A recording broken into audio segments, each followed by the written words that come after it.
I cannot believe that movie won Best Picture. Absolute snub for the popular favorite. How can anyone take the Academy seriously? At this point, like...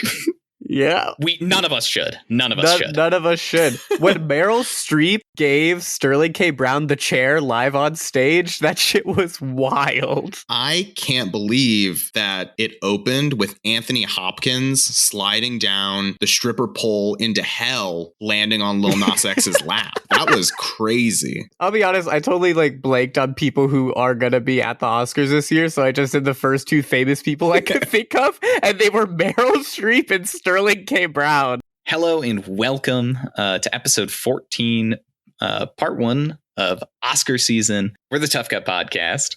I'm Matthew. I'm the boy Alex. We're doing titles now.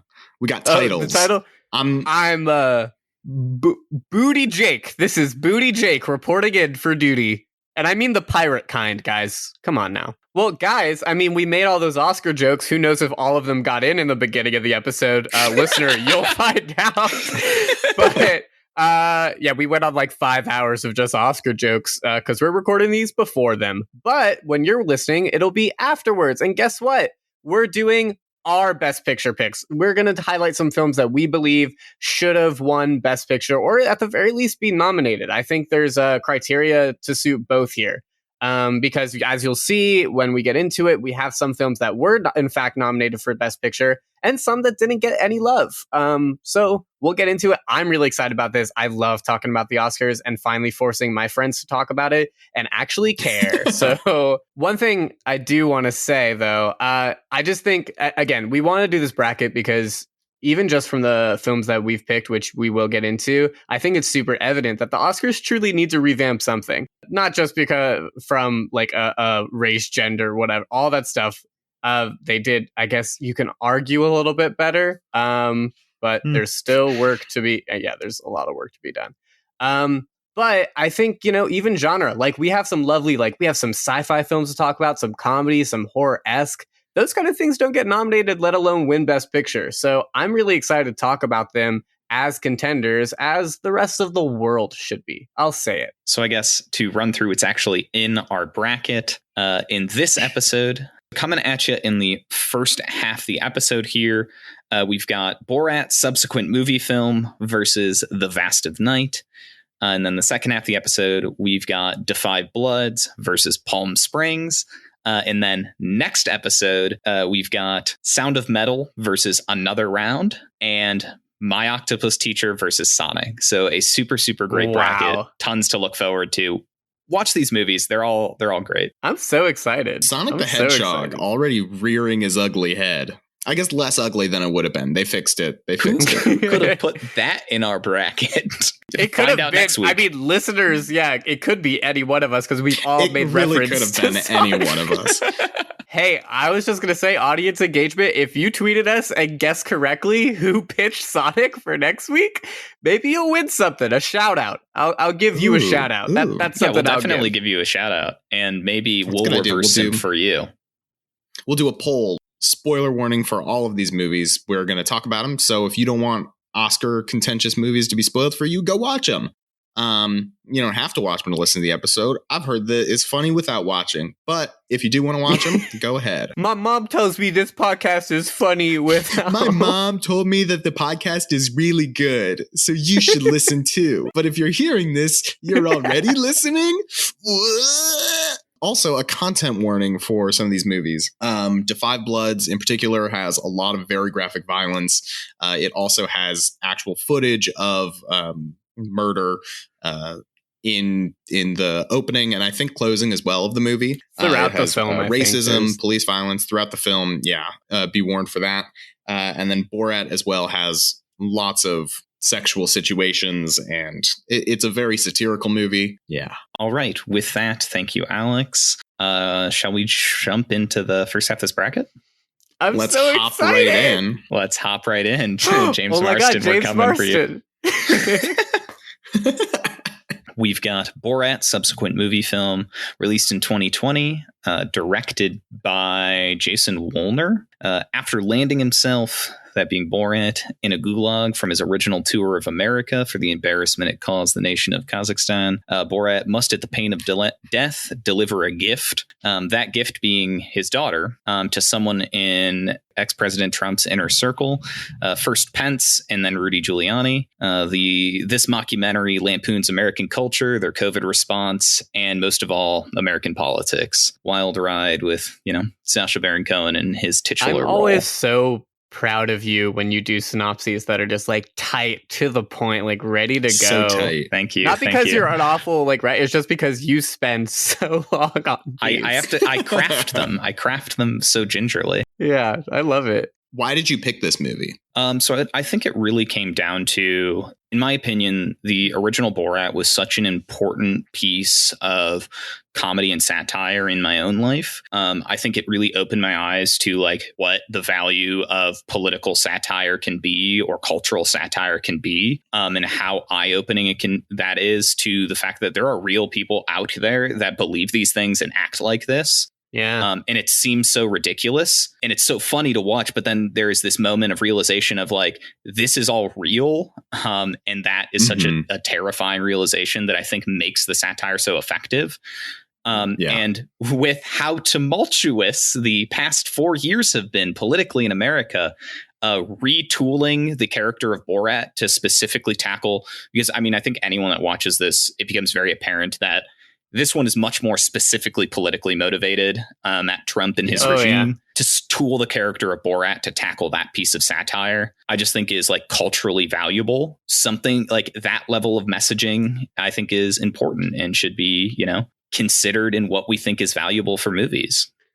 Yeah. I really like your opinion. And I will be honest, though, growing up, Borat was not my thing. I think I've talked to you guys about that before, kind of in the same realm of South Park or whatever, where I just, as a kid, I didn't get it. Maybe it flew right by me.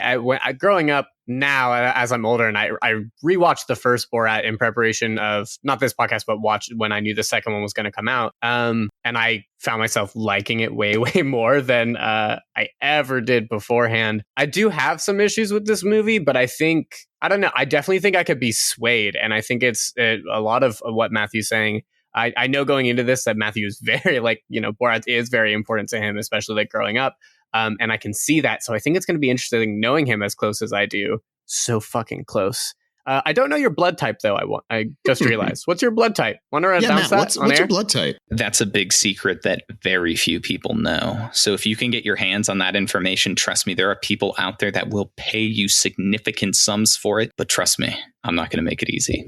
He has no blood. All right. I figured it out right away. Yeah, but those are my thoughts. We'll get more into it for sure. But Alex, what do you think? I actually had a very similar relationship to Borat that you had. I never actually saw the movie until I graduated high school. And in my mind, it was in the same vein as South Park, which it is in the same vein as South Park. But for me growing up, I was always like, oh, that's so stupid. They're that's just dickheads. Now that Ash was on the podcast, I've been saying dickheads for the whole week. Such a good word. It's such a good word. I love dickheads. Hey, we all love dickheads. Love dickheads if you all love dickheads. Tippy top of the penis. Wait, I don't like tippy top of the penis, but I do like dickheads. I actually in college grew to really like South Park, and then subsequently now very much like Borat. Oh, was that not a joke on the name of the movie? I'm sorry. Very nice. But Jake, yeah, do you want to introduce The Vast of Night? I'm so excited, actually. I pitched one of my movies is The Vast of Night, directed by Andrew Patterson, technically released in 2019, but it's one of those things where it had a small theatrical release here in the US in 2020, which made it eligible for this year's Oscars. One of those weird, I would say look up the Oscar rules, but don't do it. They make no sense. And that's why we're doing this show, because our show makes more sense. So this is the story. Let me tell you what it's about first. This is the story. It tells the story of a young amateur radio DJ and a high school switchboard operator as they discover there's something strange on the airwaves in 1950s New Mexico.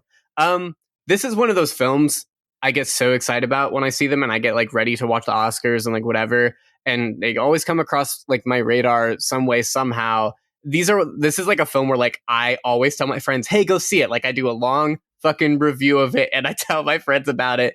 And I know for a fact that none of my friends are like, oh my God, Jake, you're right. And they go see it because like there's no reason to.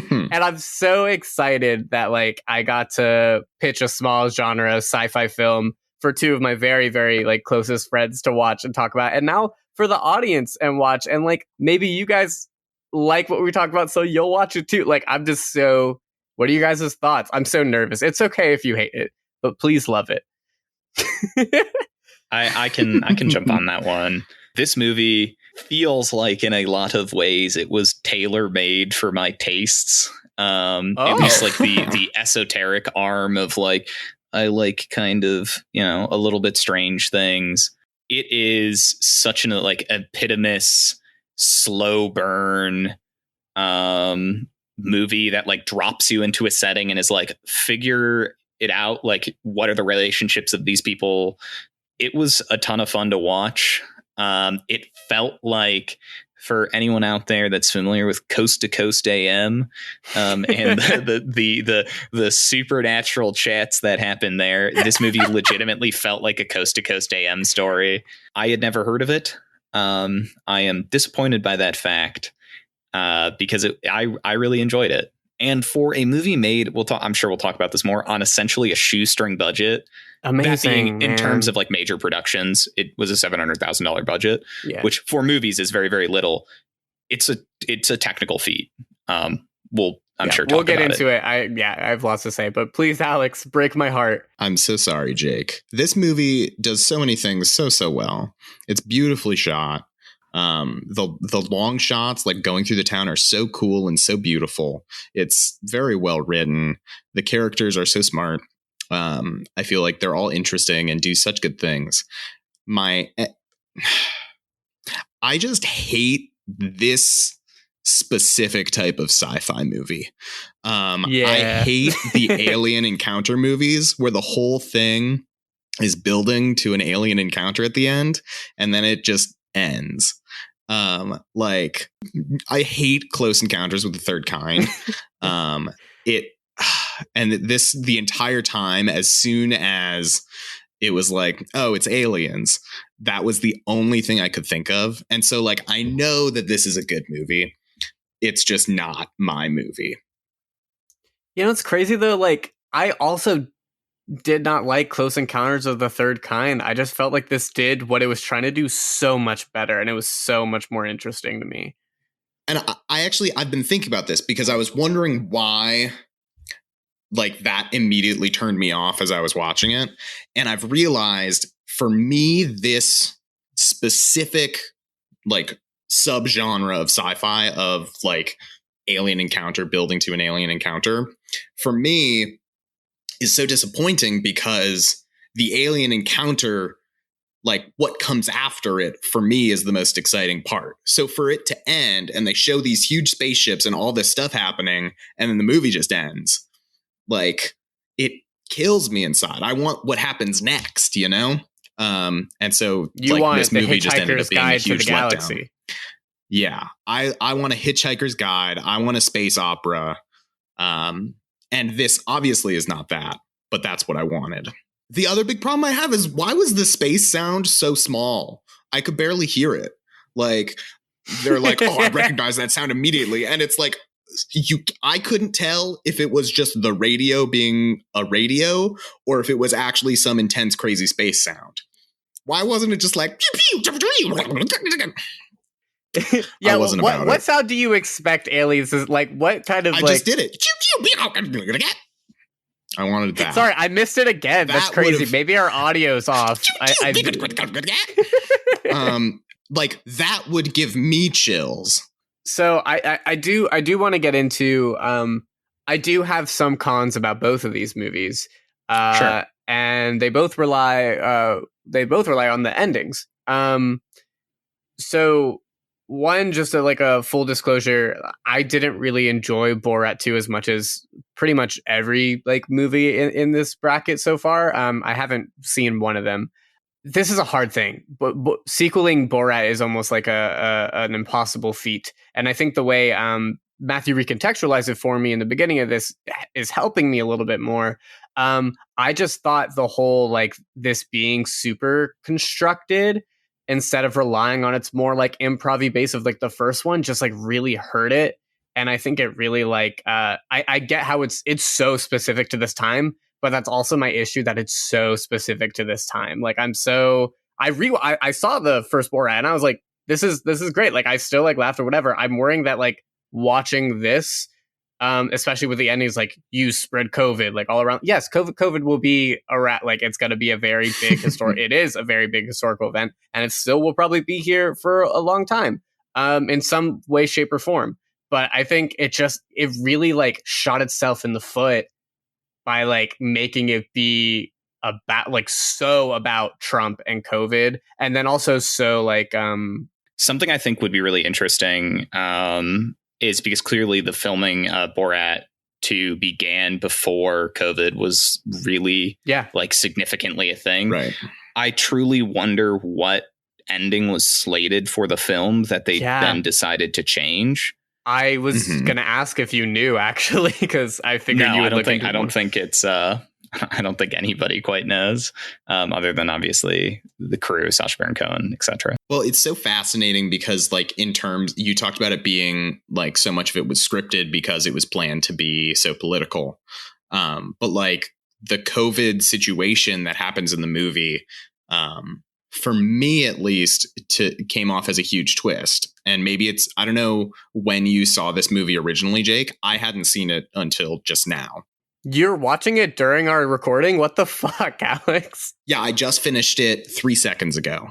But for me, I was watching it realizing, COVID must have started right when they were like halfway through filming it. And then the way that it became incorporated, like quarantining for 5 days with those two guys, it being the character of Borat the entire time, remarkable, is, like wild to think about. And like for me, it seemed less like a gimmick and a shtick because I'm later into quarantine when I first saw it, so I thought less of it as like and more like it's reacting to the circumstances that were. I think that part is brilliant. Like I think that part is brilliant. Like improv. Like I do still think Sacha Baron Cohen is super smart. Like he really knows how to adapt and like craft a story in that way.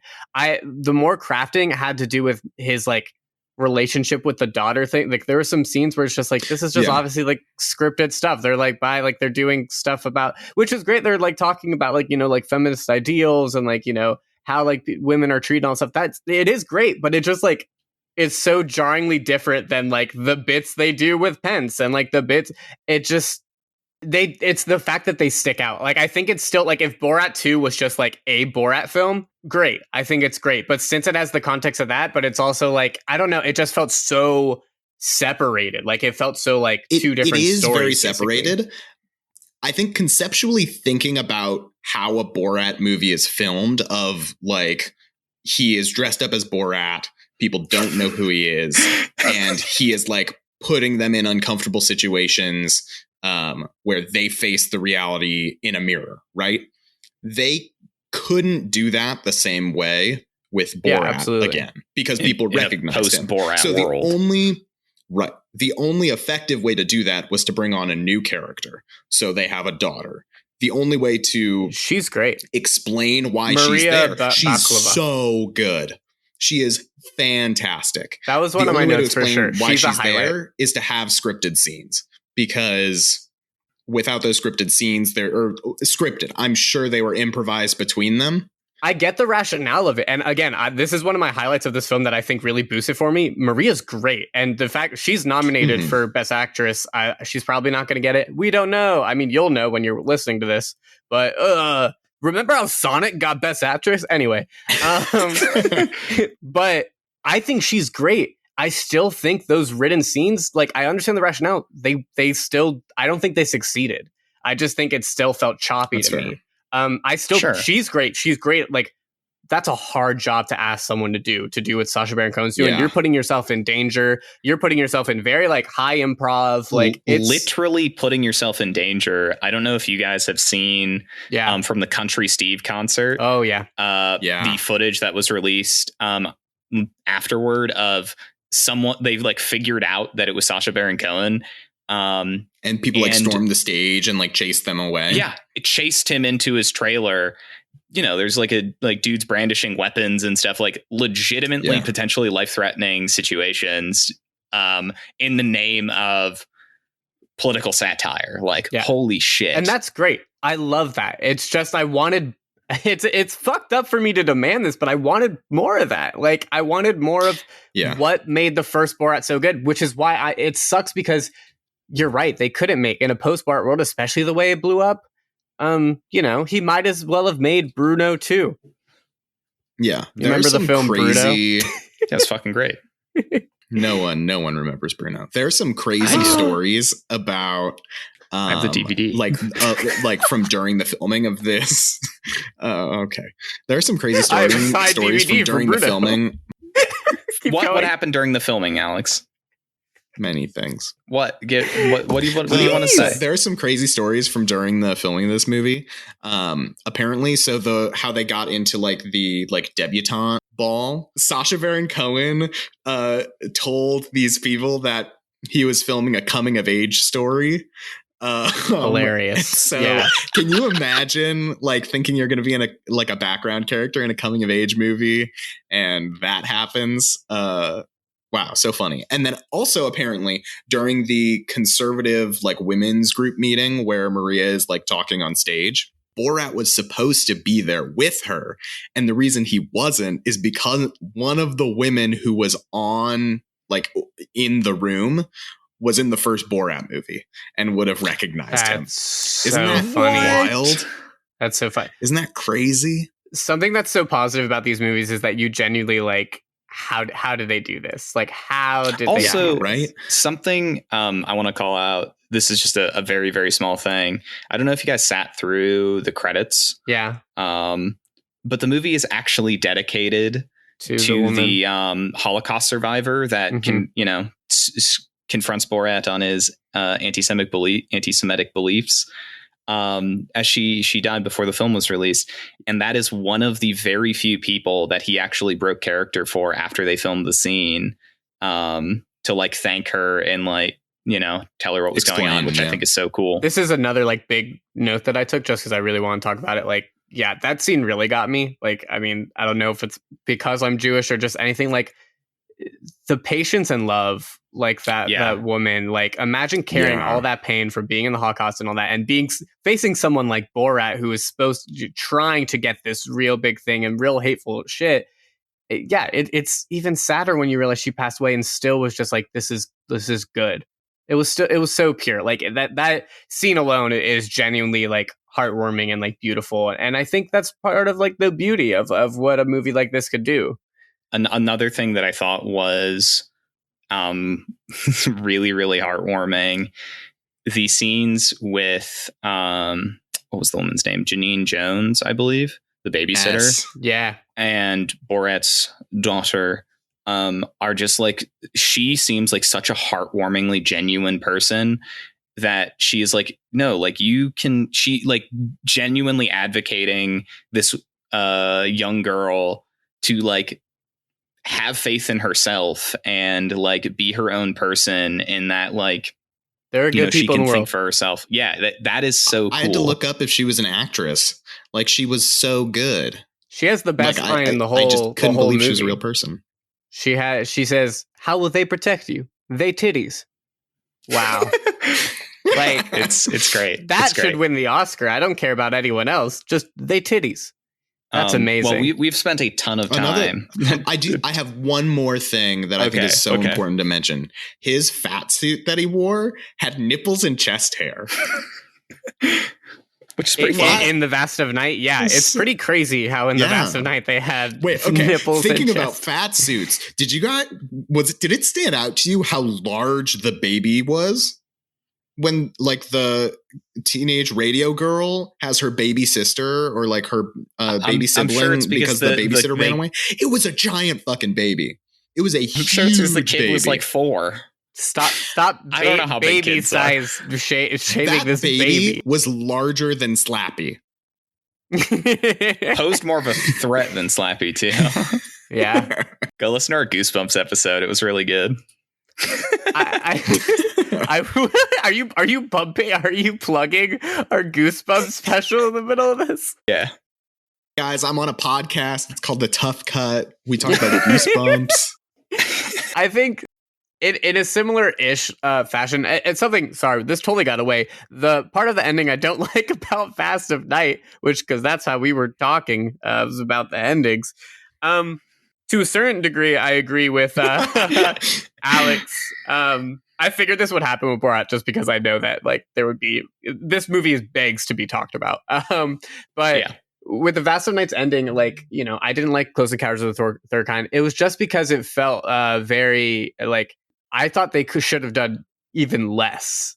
Like I didn't. That was my thing. Like I wanted even less of it. Like sure, have them disappear, like whatever, but like leave like. I don't know. I wanted even less. So like that's like wild that you're like, I want the space adventure after. I'm like, no, mystify me. Because all the way leading up to it.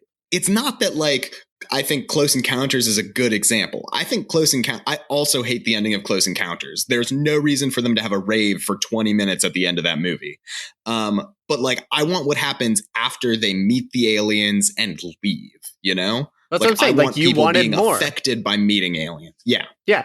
You wanted more. And like, I just wanted less in this movie because I was just like, because leading all the way up, just the way this movie and like the dialogue, I think this is a very well directed and very well scripted movie. Like, probably some of my like favorite like stuff. It's so well done.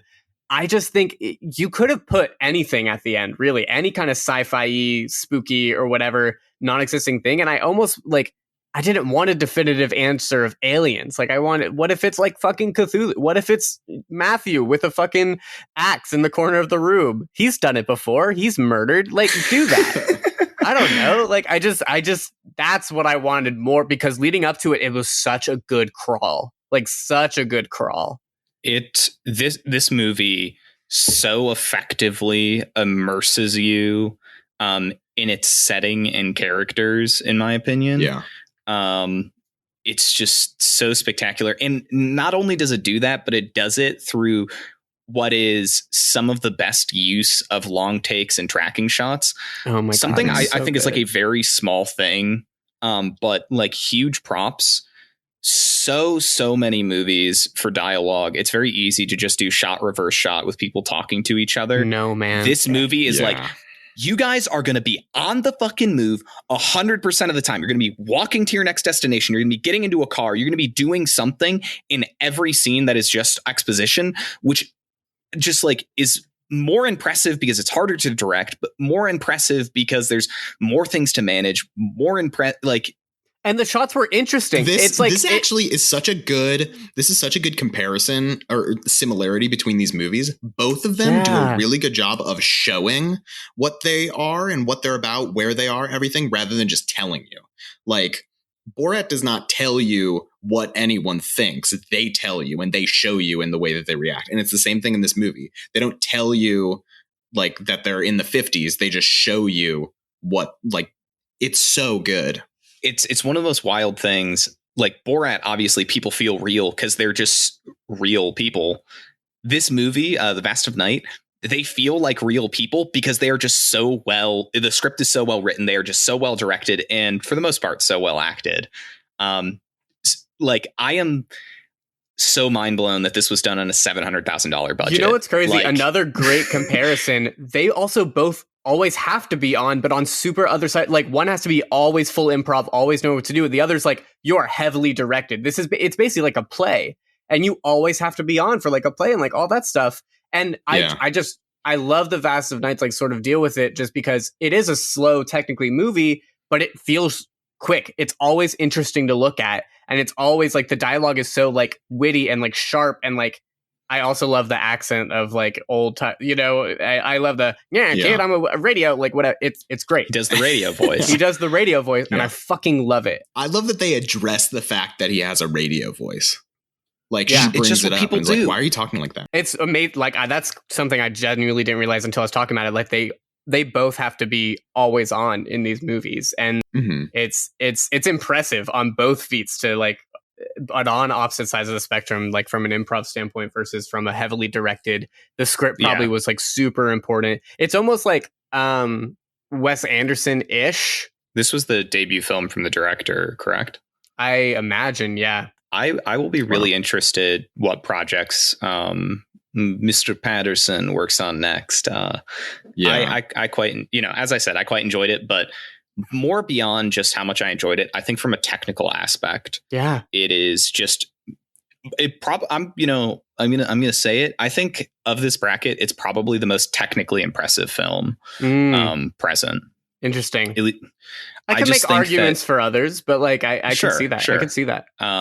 It really impressed me.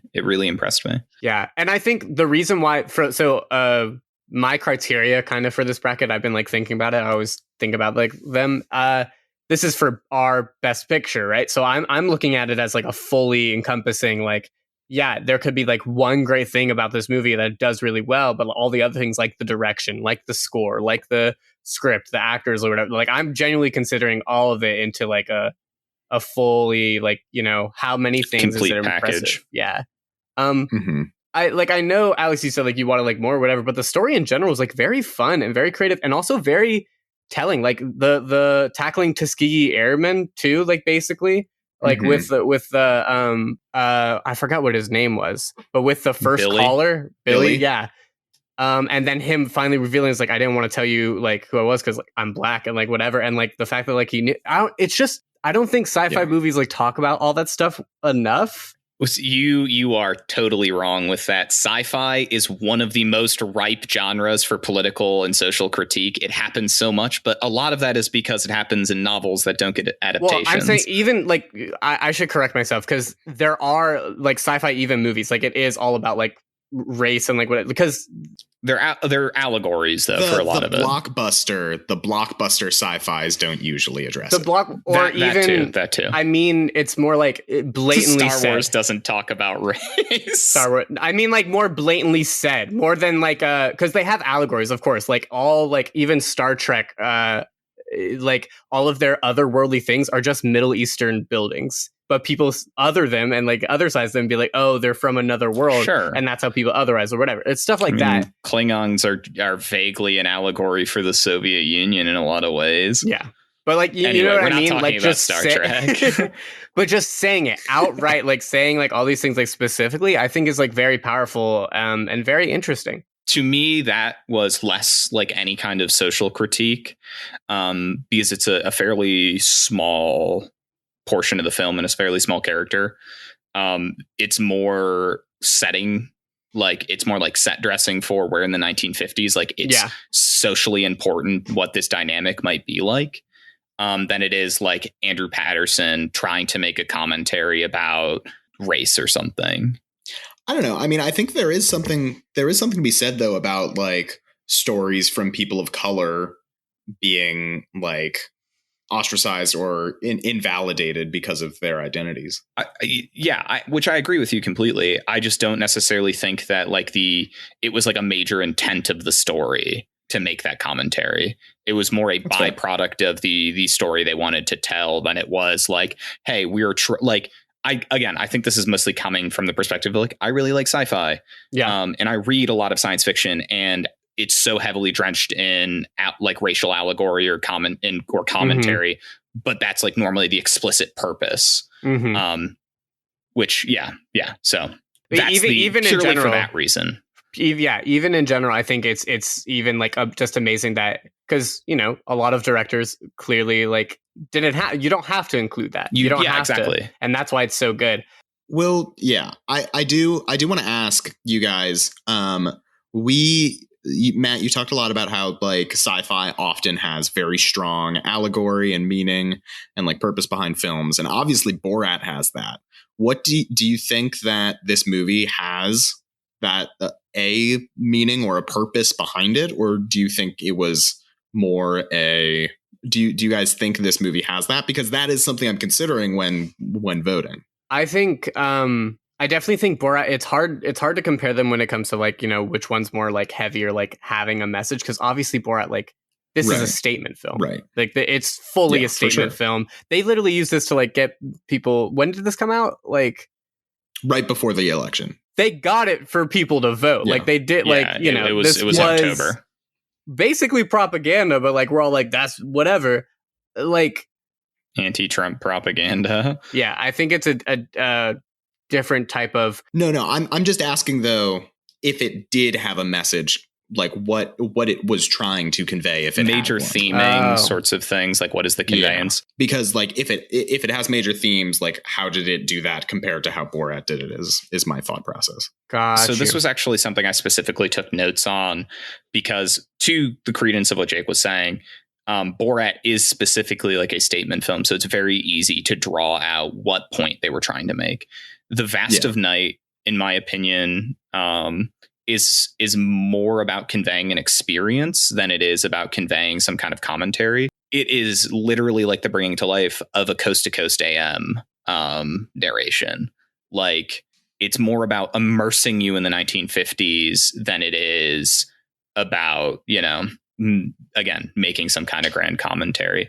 And I may be wrong. Like, other people may watch this movie and be able to draw out like opinions of, like, as you kind of said, like these like commentary from these marginalized groups, because you have like a shut-in old woman and a black military member. So like, and those people have been brushed off despite the fact that they've had encounters with, you know, aliens, and people refuse to believe them. So like that, you know, that might be the angle you could take away from this. I don't know. I think it also has to do with, and a lot of sci-fi does this. It's about paranoia. I mean, they said in the 50s, so you could pick your scare or whatever. But also like fear. There's more to fear than fear, basically, is what I kind of like took from it. Like there's this, like, what are you afraid of? What are you making up in your head? What is real? Like, kind of, you know, what is freaking ourselves out? Like, what does that mean? And that's why it gets in, like, that's why I say, like, we kind of horror-esque, because this gets into topics of, like, horror and stuff. It's like, what does it mean to be afraid of something? Because there is, like, a fear and paranoia, and you're, like, a radio host and, like, doing whatever. Like, it's a classic story, but told in such a, like, is this rational, what we're doing? It's a very, like, it's a Twilight Zone-y, like, episode in that way. You know what I mean? Also, the fact that the radio guy, the radio kid Everett, is doing it purely in search of good content. Yeah. It makes good radio. It makes good radio. That's us. That's that guy. We are that guy. With that, anything for the content. Should we vote? I would love if they released a cut of Borat while Matthew figures out his vote. I would love if they released a cut of like a film like Borat or whatever, where there are no cuts and we got to see the full aftermath of this shit. Well, then you'd get stuff like the deleted scenes of the first Borat, or like, what is this? That's cheese. And this? No, like cheese. Like when they the aftermath of the stuff that works, obviously, like the stuff that it's like, what did they say after this? Like, what did they say? You know, it's just like an excellent. They did. I feel like such a good job of. We didn't talk about this, of calling jokes back in Borat, like. The whole beginning, obviously, like, Borat, Kazakhstan, very nice, big success, and my wife. Like, he does that at the very beginning on purpose. But then there's just, like, the costume stuff of, like, when he's 5 days quarantining and he has his dick in the, like, very tight thing. Like, just so many good jokes. And I just thought it was very funny. It's a funny movie. It doesn't happen often, but I think I'm the most solid on my vote here. So I'm more happy to go first. I voted for The Vast of Night. Another criteria for me is definitely, like, you know, misrepresent or like underrepresented. What am I trying to say? Underrepresentation. Yeah, just in the Oscars in general, and films that don't get like a lot of love that definitely deserve to, for being such a solid film almost all the way around. I truly love this little movie, and I just hope that people watch it genuinely. If it doesn't move on, but I hope people watch it, because it is a very good, small little movie. But yeah, what do you guys? I voted for Borat. I actually was so close to voting for Vast of Night, and just during the deliberation, I kept thinking about it, and I was like, you know what? I like Borat more. I'm gonna vote for Borat. But you should watch Vast of Night. It is a very good movie that I just don't like the content of. Hell of a pitch. Hey, little gremlin boy, what'd you vote? It's here. It's here. The content, or the it's written here on this card. The secrets to the universe. I am voting for Borat. Oh, They both changed their vote. That's interesting. I think, one, go watch The Vast of Night. However, the call out that I want to make, these are both, I think great films. What it came down to for me, because I believe The Vast of Night to be a technically superior film. I think it does more with the medium of being a movie in terms of like actual filming, versus Borat does very little with the fact that it's a mockumentary. Like, you never really acknowledge the sort of that meta aspect of it much at all compared to the first Borat. However, I think the messaging ends up being the piece that put me over, the messaging and the content itself. I loved watching The Vast of Night, but I am such a huge sucker for political critique and satire that, like, I think it wouldn't, for the first time, I think I wouldn't be true to myself if I voted against Borat there. It truly breaks my heart, because I did really, really enjoy The Vast of Night. I think it's I feel so bad voting against it. I will say, and this isn't a slight, genuinely, like, I support you guys in your decisions. I have no bad blood. I just like talking about movies, but I think it's so interesting and telling of like how the Oscars kind of pick movies where like you guys both originally voted for Vast of Night and you both changed to put in Borat. And I think that's something that happens with a lot of these films. They end up on the cutting room floor of the Oscars just because like something tips them over. Go watch Vast of Night. It's fantastic. But hey, congrats to Borat too for moving along. Yeah, this is a big deal. It's the Oscars. We are moving to matchup number 2. Oh boy. Palm Springs. Obviously released in 2020, directed by here it is, Max Barbacow. This movie follows Niles and Sarah. They are stuck in a time loop on her sister's wedding day. Will life lose all meaning, or will their budding romance prove that today is yesterday is tomorrow? Could be something. This movie has everything. It's got J.K. Simmons hunting Andy Samberg with a crossbow. It's got lots of death.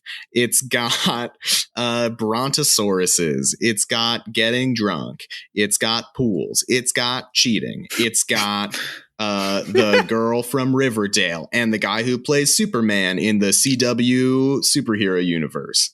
It's wild. Wow. Congrats, Andy Samberg. I didn't know he got that role. That's great for him. Yeah, what'd you guys think?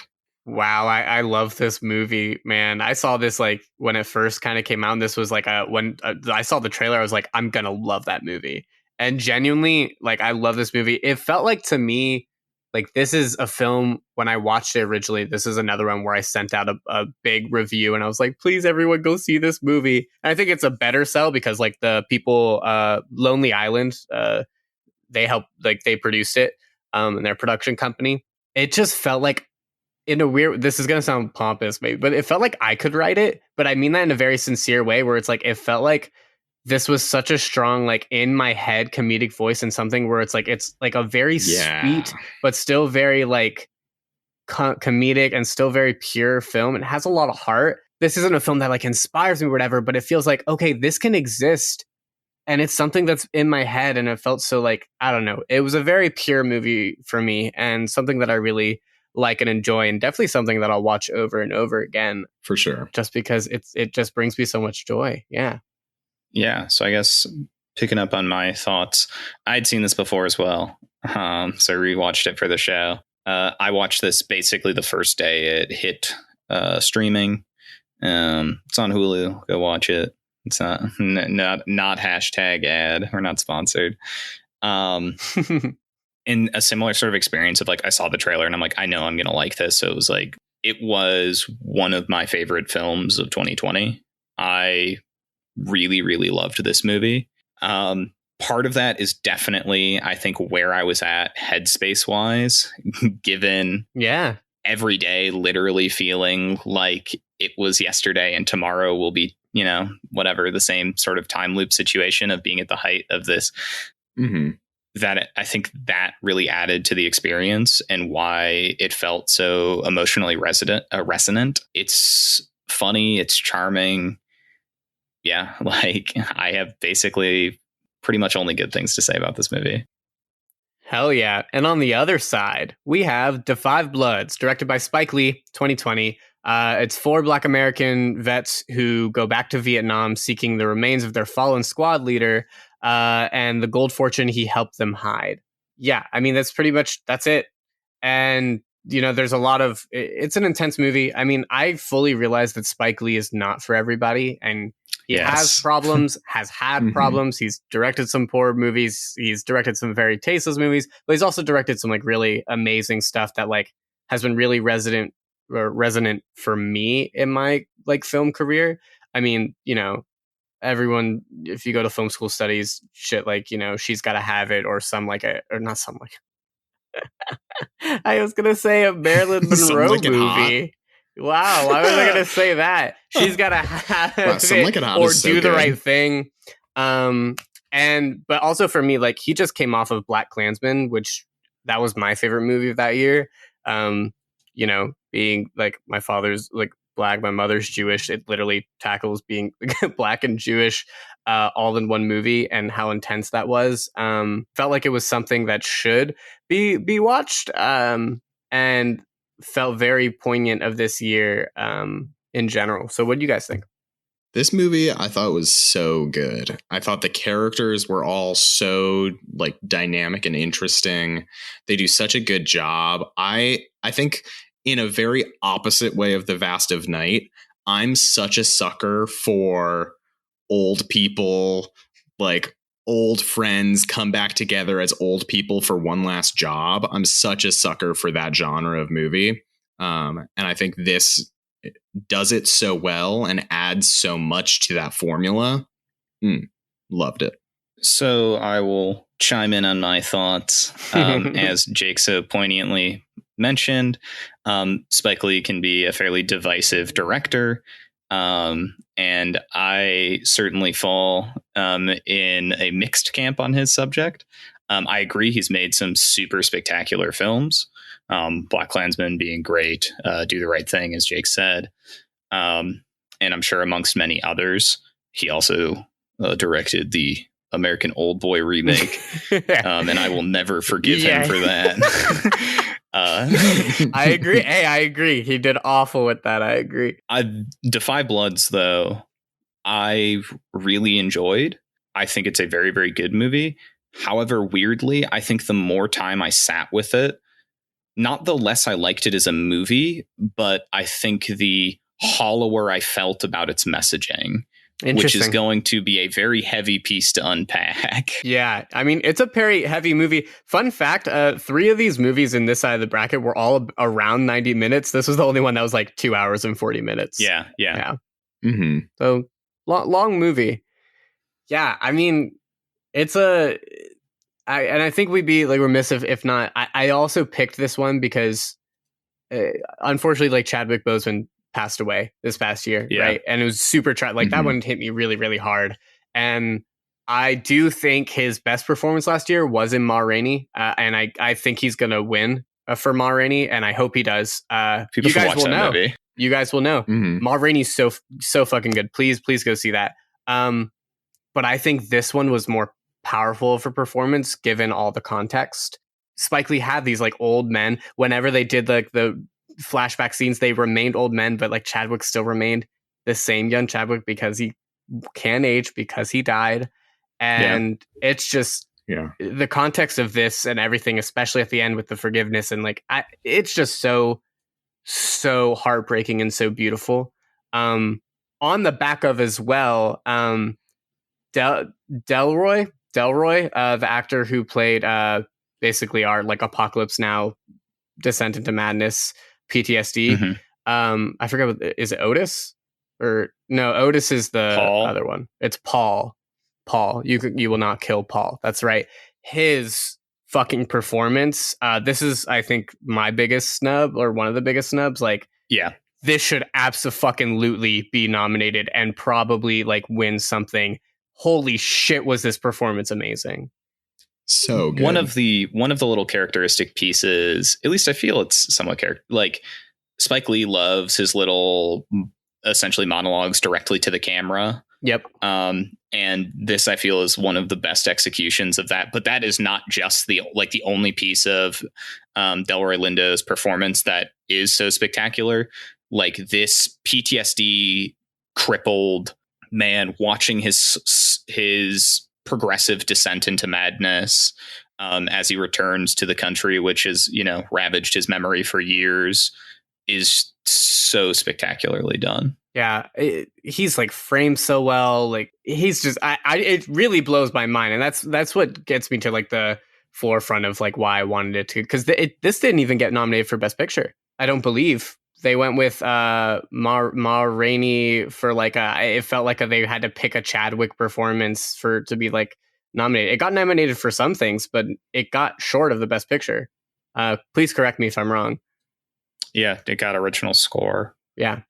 I'm pretty sure. And it blows my mind because like you have someone like Spike Lee who historically is snubbed at the Oscars, mind you, both to driving movies. He lost to Driving Miss Daisy and then Green Book, LOL. Isn't that just fucking awful? Yeah. But it's just wild that this film, like very technically whatever film, and I guess people didn't like it as much. I really don't know. Like, I don't know. I get to a certain extent. As I think the person here that, again, I liked this movie as a movie. But I think especially when you compare it to some of the other contenders that unfortunately, I'm sure the Academy believes to share a similar space, and that being Black messaging. Yeah. I believe Judas and the Black Messiah got a nomination, I think, for Best Picture. Yeah, Ma Rainey's Black Bottom, and did Ma Rainey get a Best Picture nom? I'm pretty sure. I thought just Chadwick got it for acting. I might be totally wrong. And some of that I think is the Academy believing these films to share a similar space, which is super unfortunate. But I also understand why this film may be excluded. So I guess to get into my big issue with Da 5 Bloods, doesn't come from a performance standpoint, doesn't necessarily come from a story standpoint, but on a messaging perspective. Obviously this movie is chiefly a commentary on Black experience, chiefly a commentary on on Black history, on the treatment of Black peoples in America more broadly. And it does a lot of that very, very fantastically. I don't think it does much in relation to the setting that it picks with that commentary beyond the perspective of Black history and disproportionate Black deaths and disproportionate Black drafting for the Vietnam War.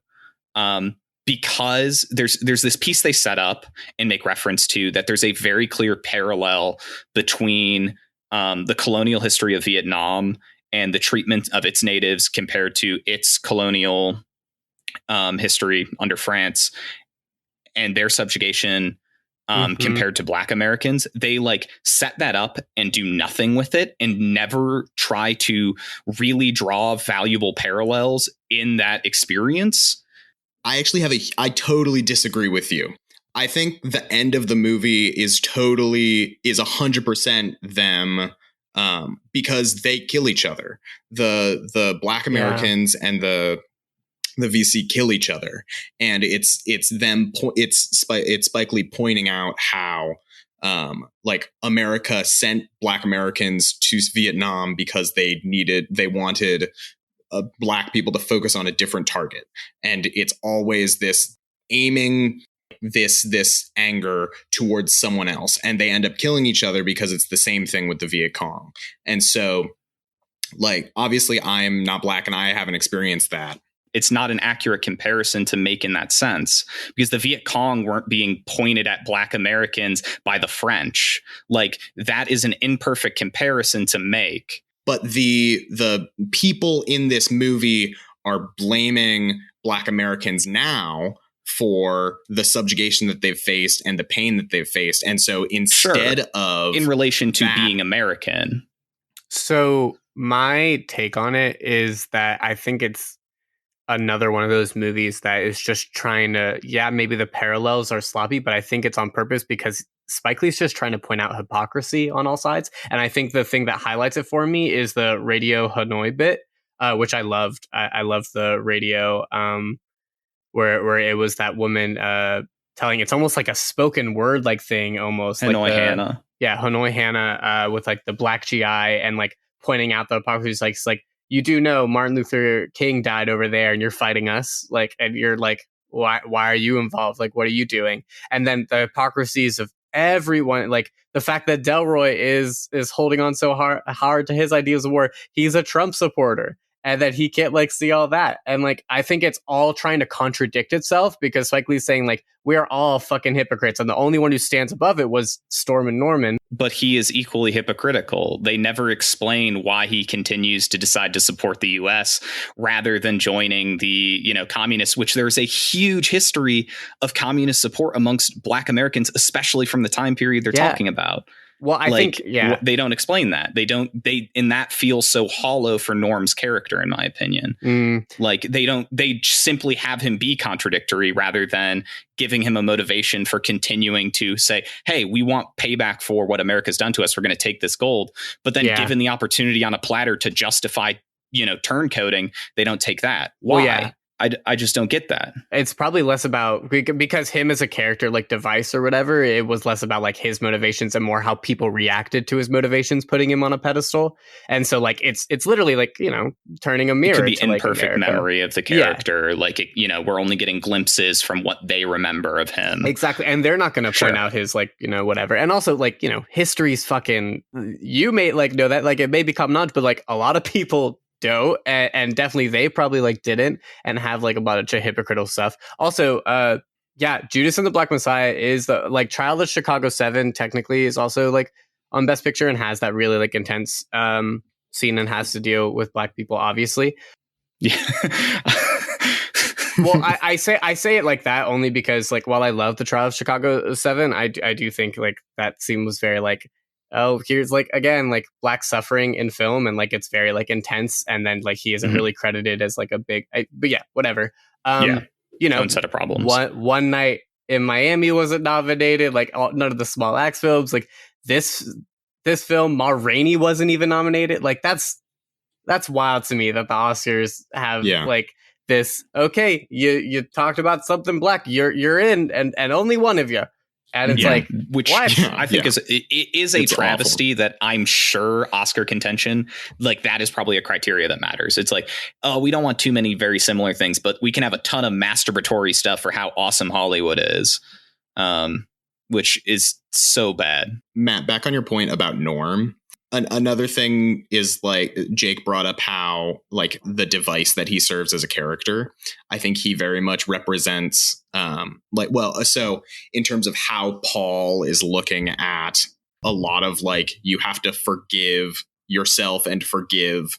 I think a lot of this movie is about focusing anger and where anger should be directed.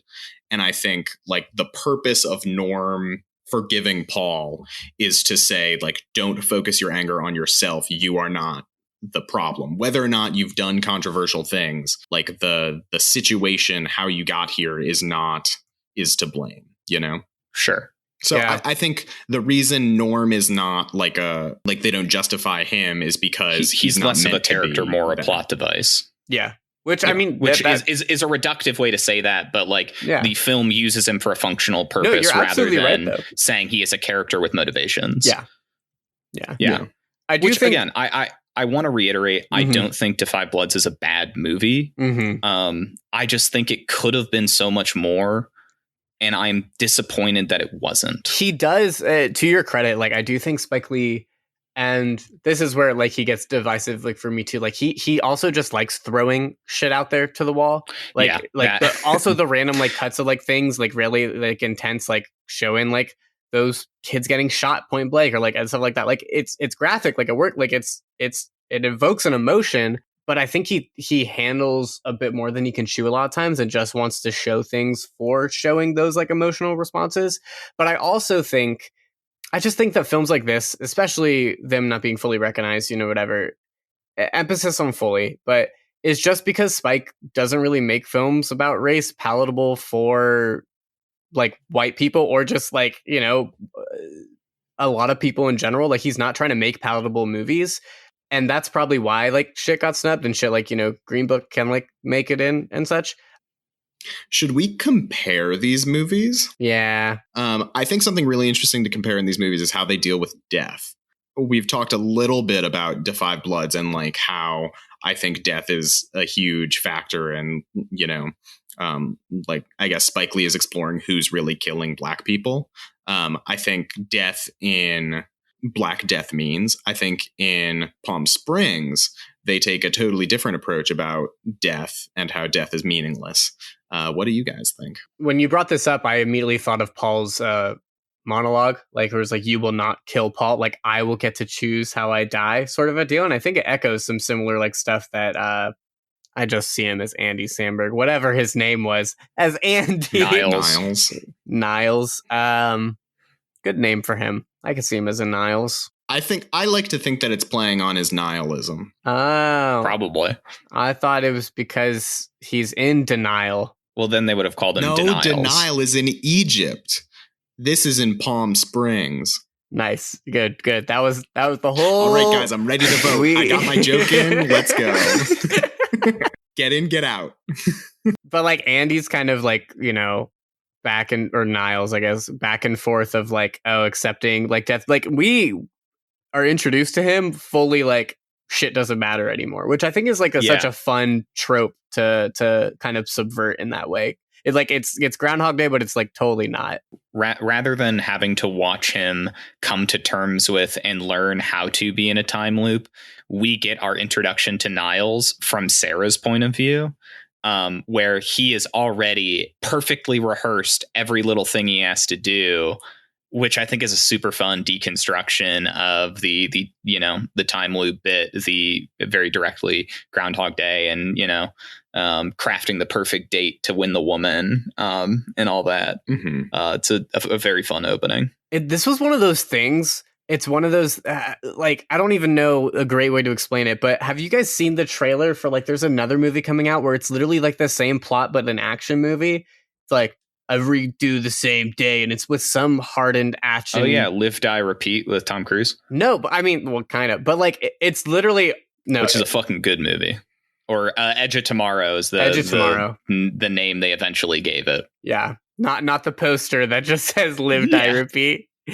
No, but there's another movie. It's one of those things where it's like Hollywood was just making similar movies at the same time. And also... Boss Level is the one that just came out. Or is going to come out. And like... I'm sure it's a movie. It is. Who's the actor? Who's the... what's his name? Frank Grillo. Yeah, Frank Grillo. The dude... Who was in Nicolas Cage's Jiu-Jitsu. That explains a lot for him. Okay, this is very reductive. But who do you think would win in a fight?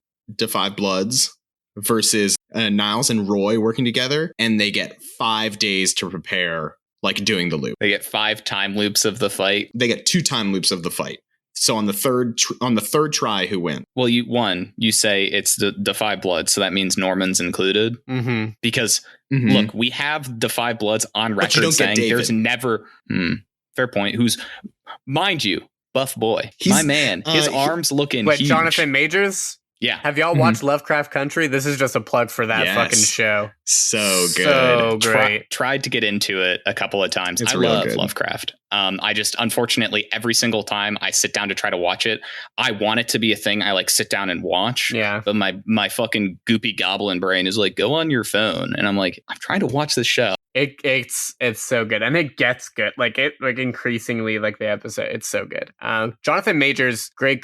I didn't really He's like really him good. when I first watched this movie. I thought he was like the annoying, like, Really? why are you in here? And then like, I don't know, I like him now. I like my boy Jonathan Majors. Yeah. Here's the thing: is the Five Bloods have been on record saying Norman is the best soldier they've ever met. Like, he's the greatest soldier ever. Only died because of friendly fire. I think. It's how many time loops? On the third time loop, who wins? I think first time loop, Roy and Niles get immediately slaughtered. They learn nothing. The second time loop, unfortunately, they'll do a little bit better, but since the first one is such an abject failure, they can't innovate on strategy enough for the third one to pull off the win. Plus, are we talking about like the Five, like as they stand now? I mean, obviously a lot died because like if you're talking about Delroy's, well, I'm saying if you talk about Delroy's character, he's like unhinged, dude. I don't think you could predict what he's going to do on a time loop. But he's not in the time loop. I don't think the Five Bloods. Well, that's aren't what I'm saying. Like time he'll loop. do something different every time, like without fail.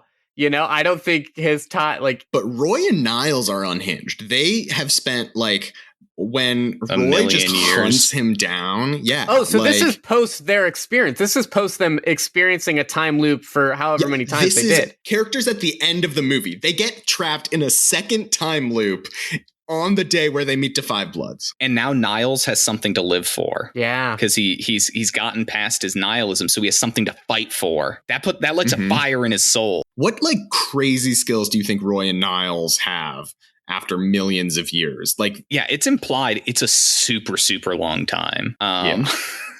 Which, you know, they really skid by the whole, like, they probably need real, like, this guy's not going to live a normal life after that shit. Significant therapy. So much therapy, man. He definitely will need lots of therapy. He also is probably the most talented person in the world at many, many things. But I'm sure because of Niles' character, they're very minor, weird things like throwing a can over you know, like throwing a can over your shoulder. He'll be the most interesting man at a party. I don't know if he could go to war, you know? Unlike Sarah, who spent her time mastering quantum mechanics while being stuck in a time loop. Yeah.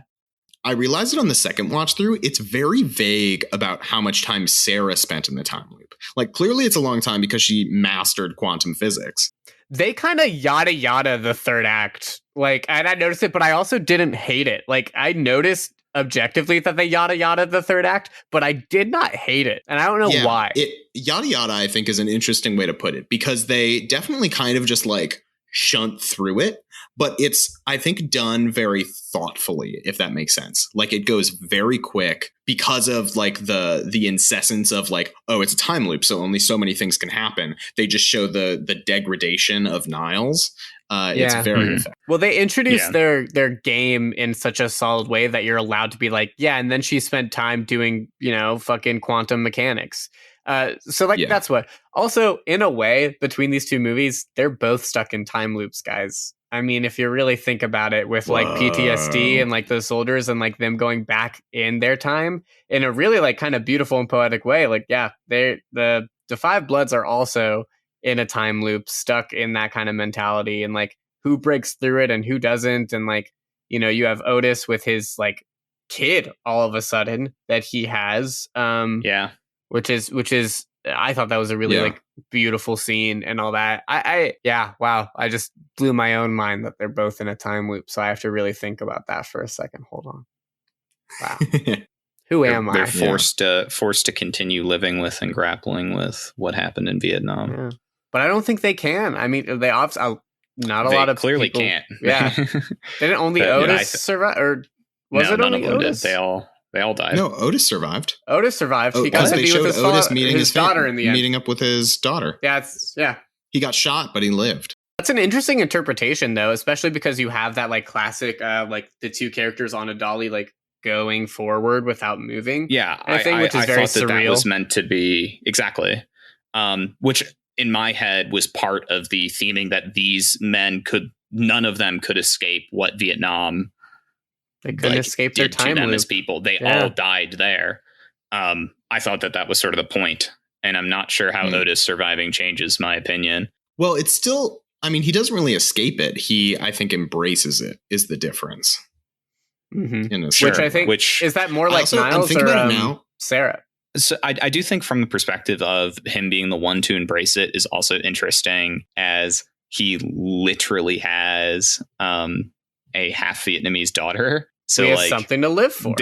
There's this very different perspective of like what it means to it, like that piece is meaning to embrace it. He also, though, is the one that they like talk the most about, like having a well-adjusted life back home and like having a good life back home too. Yeah, so it's very interesting. Having like actually going to therapy, actually like doing the work and such. Which is another piece of him dying that I thought was supposed to be posed as so tragic. Is that like not even that worked? Not even being the well-adjusted one worked. Well, okay, but so this is another thing that the movie didn't get into, which I'm upset about. What happens if one of them goes to sleep and the other person stays up? What is the person like the next day? Like if they can stay up through the night and wait for them to wake up, what happens then? If they're in the same room at night, one of them falls asleep. That person's reality, they wake up in the morning, right? The other one, though, stays awake and is awake through the person's sleep. What do they experience in the morning when Niles wakes up? Say if Stara stays awake through the night. So there, in theory, there's a circumstance where if you switch off one on night shift, one on day shift, you can continue the progressive passage of time forward. But if you both are asleep at the same time, you go back. So if you pull enough people in, you can cycle through people to whose turn is it to sleep. What happens if they just get the whole party to go into the time loop and it's the same like wedding party every day, but like because at that point it's like the whole world is trapped in this time loop and is the same day. But if everyone knows it's the same day, you can like go on about your life, right? Well, except you teleport back to where you began. Yeah, like so it all starts at the same place. From a small town, you know? Oh my God, it'd be like a town. That actually is such a fun, Hollywood cool should idea. do that. Should we vote? I think I'm ready to vote. I guess I am. Do you ever feel so paper thin? Like a house of cards and blow from caving in. You're such a beautiful singer. In a choir concert once. How old are you? Because baby, you're a firework. Come on, show 'em what you're worth. Wow, Matthew decided this one like right away. This is pretty intense. Yeah, that's crazy. He knew. I'm voting for Palm Springs to put a brief caveat on that. Again, I think To Five Bloods is a great movie, but I think from a perspective of Palm Springs is doing for genre, what it is doing for not just comedy in terms of legitimizing, but also in terms of deconstructing time loops and sort of the fun perspective it takes on that. I think it's a really refreshing take on things. Yeah, for sure. But please watch To Five Bloods. Please watch both these movies. They're both great. I voted for To Five Bloods. I'm genuinely okay with either of these. I think this is one where like I'm usually like if I am indecisive, I'm 60-40, but I'm genuinely 50-50 about these movies moving on. I think they're both really strong contenders, but in very different ways. That's why I think it was a little bit easier for us to do analysis rather than full comparison. Although I do think the comparison about the time loop thing is a very interesting thing to think of, and that's something I'm going to be thinking of a lot. Yeah, I just think with the context of everything and the performance, I think this is one of the best like performed movies we have in the bracket. For sure. I just think Chadwick did amazing, Delroy did amazing. Like I even side characters like Radio Hanoi Hannah or whatever, like she was Hanoi Hannah, was that it? Just Hanoi Hannah. I don't know. I just think it's a very well-crafted movie. I mean, I know Spike Lee's not for everyone, but I enjoyed it a lot. So there we go. So it all comes down to me. I voted for... I'm not going to explain myself because we're going to talk about the movie again next episode. And I feel like we're going to have a very bad habit, this bracket, of explaining ourselves because we care deeply about movies that are good and all these. I don't think it's a bad habit. I like talking about these movies. Bad habit from a content perspective. In terms of content, like I think we all are going to say I'm here to have fun talking about my fucking movies. Fuck Hell you yeah. two. I'm sorry. I love you, Jake. Oh, I'm just a content machine. You want me to do a little dance? You have a little joke. But anyways, yeah, the white movie went on. The right movie went. No, I'm genuinely this is an exciting. I love Palm Springs. I love. Well, I feel tepid about Borat too, but I'm willing to. I have a lot more to say about it that is positive, so I'm excited about it. Yeah. I'm excited. It's going to be good. So next week, we've got Sound of Metal versus Another Round. Should not be the person talking about these movies because I have not seen any of them and know nothing about them. But I do believe there are content warnings in those for drug use / Substance alcohol abuse. Substance abuse. For both of those, For both of them. And then in the end of the bracket, we've got the documentary My Octopus Teacher going up against, you know him, you love him, Sonic the Hedgehog. Who pitched it? Yeah. You'll have to find out. Who knows? It's going to be a poll. This is fantastic. But thank you guys so much for listening. It's going to be a great episode. Excited for next week. Excited for this bracket. Excited for the Oscars. Let us know what you think about the Oscar picks. And that's going to be happening already. I'm excited just to watch it. Hey, past Jake. Or future Jake I should talk to. I shouldn't be talking to past Jake. Am I in a time loop? Oh no. Forced to record this episode every single day. Oh God. It's a long Oh God, day. don't make me. Follow us on Instagram, Twitter, Letterboxd @ToughCutPod. Bye.